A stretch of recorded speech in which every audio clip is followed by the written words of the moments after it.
नमस्कार, मैं हूं रानू स्वरूप। हमारे साथ है जालबाज 2.0। जालबाज आज एक इंजीनियर है। इंजीनियर साहब का कहना है कि प्राइवेटाइजेशन देश हित में है। तो आइए बात करते हैं जालबाज से। नमस्कार। आप निजीकरण का इतना ज्यादा समर्थन कर रहे हैं, क्या वजह है इसकी? देश की तरक्की के लिए निजीकरण बहुत जरूरी है। इससे हम बहुत कम समय में विकसित राष्ट्र बन सकते हैं, विश्व गुरु वाली पदवी अपनी दोबारा हासिल कर सकते हैं। अभी 6-7 साल पहले तो आप निजीकरण के घोर विरोधी हुआ करते थे, अब इतना कैसे बदल गए? अरे तब की बात अलग थी, अब देश बदल रहा है, नया भारत बन रहा है। भारत की चर्चा दुनिया भर में है, देश का डंका बज रहा है। मतलब आपके हिसाब से न्यू इंडिया में सब कुछ निजी क्षेत्र के हवाले कर देना चाहिए? बिल्कुल कर देना चाहिए। हम तो 5-6 साल से ऐसा कह रहे हैं। अब सरकार इस दिशा में काम करती दिख रही है, यह काफी उत्साहजनक है। आप तो प्राइवेट कंपनी में इंजीनियर हैं ना, इसलिए निजीकरण की इतनी पैरवी कर रहे हैं। क्या पता आपका इसमें कोई फायदा हो? आज के ज़माने में अपना फ़ायदा भला कौन नहीं देखता, लेकिन हम अपने बारे में नहीं बल्कि देश के बारे में सोचते हैं। देश की तरक्की होगी तो हमारी होगी। आप समझ रही हैं ना? हाँ, सब समझ रहे हैं, लेकिन सब कुछ प्राइवेट होने से निजी क्षेत्र पावरफुल हो जाएगा, सरकार में उसका दखल होने लगेगा। तो आप क्या समझती हैं, अभी निजी क्षेत्र का दखल नहीं है?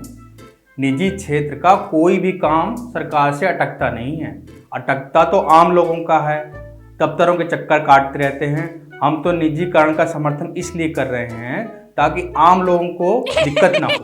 फिर भी कुछ लिमिटेशंस होनी चाहिए। फुल प्राइवेटाइजेशन से सरकारों के लिए मुश्किल पैदा हो जाएगी। कैसी मुश्किल? बल्कि मैं तो कहता हूँ सरकार का ही निजीकरण कर देना चाहिए। मंत्रियों की बजाय सीईओ और एग्जीक्यूटिव टाइप के लोग सरकार संभालेंगे तो बिल्कुल कारपोरेट वाली फीलिंग आएगी। युवा वर्ग भी राजनीति की तरफ आकर्षित होगा। क्या बात कर रहे हैं? सरकार के निजीकरण से भला देश को क्या फायदा होगा? मैडम, जैसे निजी क्षेत्र में एग्जीक्यूटिव कमाई के नए नए आइडिया देते हैं, खजाना बढ़ाने के सुझाव देते हैं, वो एग्जीक्यूटिव सरकार के लिए भी वैसे आइडिया देंगे। इससे सरकारी खजाने में बढ़ोतरी होगी। ये तो आप बड़ी डरावनी बात कर रहे हैं। सरकार निजी हाथों में चली गई तो देश की सिक्योरिटी खतरे में पड़ जाएगी। अरे सबका रिमोट कंट्रोल सरकार के हाथ में ही होगा। सरकार जो कहेगी निजी क्षेत्र वही मानेगा। अभी भी तो ऐसा ही चल रहा है।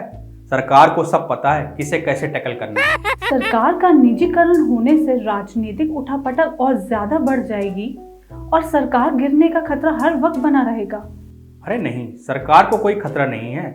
किसी तरह का कंफ्यूजन भी नहीं होगा। सांसदों विधायकों की खरीद फरोख्त भी नहीं होगी, क्योंकि पहले से ही सांसदों विधायकों के रेट तय होंगे। जो रेट दे सकता है वो अपने साथ ले जाए सांसदों विधायकों को। इतना सिंपल है। जब सब कुछ निजी हाथों में होगा तो बड़े बड़े कारोबारी अपनी पसंद से सरकार बनवाएंगे।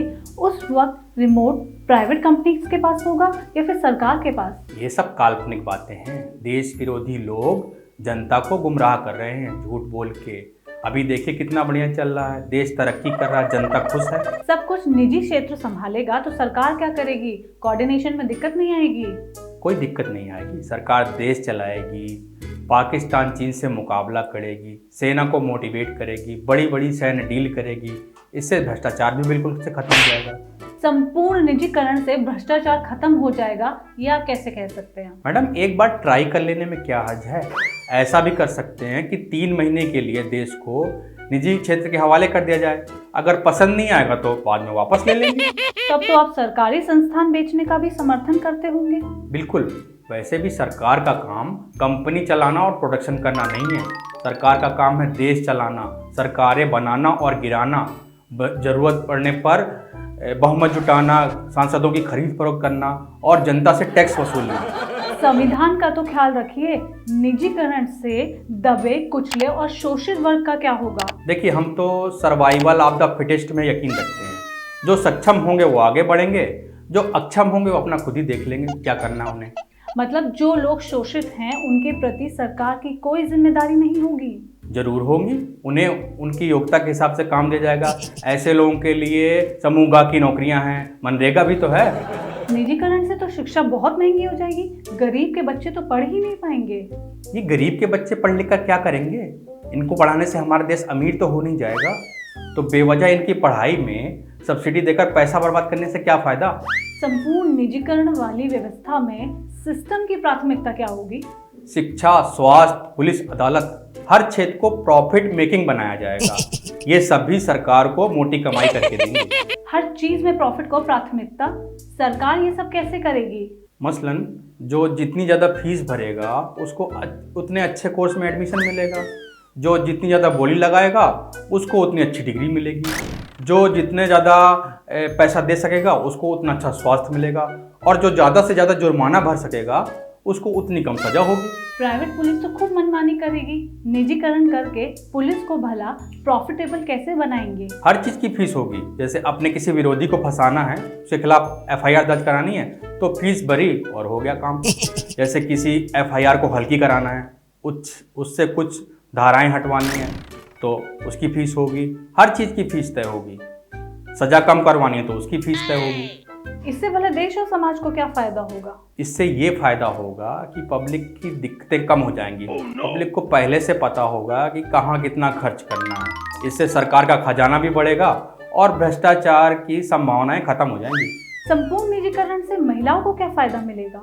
महिलाओं को खूब नौकरियां मिलेंगी, सभी ऑफिसों में लड़कियां दिखेंगी, दफ्तरों में ग्लैमर आ जाएगा, महिला सशक्तिकरण को बढ़ावा मिलेगा। अच्छा, आखिर में हमारे दर्शकों को निजीकरण के कुछ और फायदे गिना दें। बहुत फायदे हैं। युवा ब्रिगेड देश संभालेगी, देश में नौकरियों की बहार आ जाएगी, आरक्षण खत्म हो जाएगा, ढीले ढाले कर्मचारियों से छुटकारा मिल जाएगा, देश का विकास होगा। जी जी, धन्यवाद आपका कि आपने अपने अनमोल विचार हमसे शेयर करे। आज के लिए बस इतना ही। नमस्कार।